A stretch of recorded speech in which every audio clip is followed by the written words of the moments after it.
نحمدہ ونصلی علی رسولہ الکریم اما بعد۔ محترم سامعین، رجب کا مہینہ ہے اور اس حوالے سے شب معراج جو آتی ہے، اس حوالے سے بہت سی باتیں عوام الناس میں مشہور ہیں۔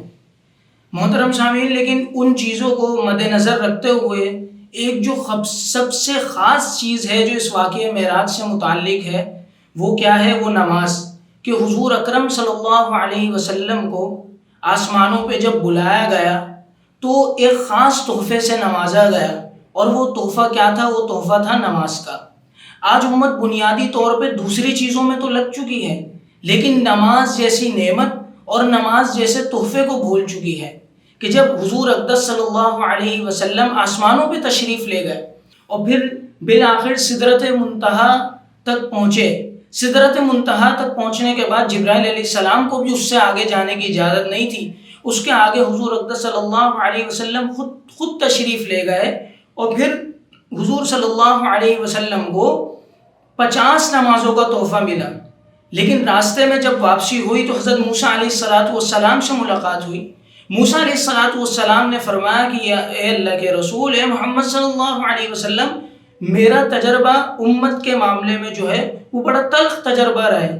امت اس بات کی سخت نہیں رکھتی، امت اس بات کو تسلیم نہیں کرے گی اور اس کی پابند نہیں ہو سکتی۔ آپ جائیے، اللہ سے گزارش کیجئے کہ اس معاملے میں تھوڑی نرمی والا معاملہ فرمائے۔ حضور صلی اللہ علیہ وسلم واپسی تشریف لے گئے۔ پھر جب تشریف لے گئے واپسی تو پھر کچھ گزارش کری کہ یا اللہ اس میں کچھ کمی کر دیجئے، تو یہ 50 سے یہ بات 10 نمازوں کی کمی کر دی گئی اور یہ 40 نمازیں ہو گئی۔ پھر اس طریقے سے دوبارہ حضرت موسیٰ علیہ السلام سے ملاقات ہوئی تو پھر حضرت موسیٰ علیہ السلام نے یہی فرمایا کہ اے اللہ کے رسول، اے محمد صلی اللہ علیہ وسلم، امت اس بات کی ہمت نہیں رکھتی، امت میں اس بات کی سخت اور طاقت نہیں ہے کہ وہ ان نمازوں کی پابندی کر سکیں، آپ اور کمی کرا دیجئے۔ پھر بالآخر حضور صلی اللہ علیہ وسلم مشورہ کرتے رہے، جاتے رہے، مشورہ کرتے رہے، جاتے رہے۔ بالآخر حضور صلی اللہ علیہ وسلم کو 5 نمازوں کا تحفہ ملا، جس پہ حضرت موسیٰ علیہ السلام نے دوبارہ تشویش کا اظہار کرا اور فرمایا کہ اے اللہ کے رسول، اس میں تھوڑی سی اور کمی کروا لیجئے، امت اس کی بھی سخت نہیں رکھتی۔ اللہ کے نبی نے ایسا جملہ ارشاد فرمایا، کہنے لگے کہ موسیٰ، مجھے اب حیا آتی ہے، مجھے شرم آتی ہے کہ میں اپنے رب کے پاس جاؤں اور اس کو بھی کم کرواؤں۔ تو میرے بھائیوں دوستوں، واقعہ معراج کی حقیقت، فضائل سب اپنی جگہ، واقعہ معراج سے متعلق جو چیزیں ہیں وہ سب اپنی جگہ، لیکن بنیادی طور پہ حضور اکرم صلی اللہ علیہ وسلم کے ذریعے جو اس امت کو تحفہ دیا گیا تھا نماز کا، آج وہ امت اس تحفے سے اور اس جو سرمایہ ملا تھا اس امت کو اللہ سے لینے کا ذریعہ، آج اس سے دور ہو چکی ہے۔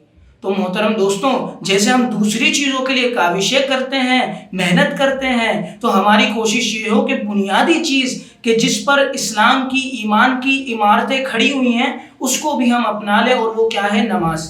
تو اللہ رب العزت ہم سب کو اور سارے عالم کو، اس سارے عالم اسلام کے مسلمانوں کو اور بالخصوص امت محمدیہ صلی اللہ علیہ وسلم کو 5 وقت کی نمازوں کا پابند بننے کی توفیق نصیب فرمائے۔ وآخر دعوانا ان الحمد للہ رب العالمین۔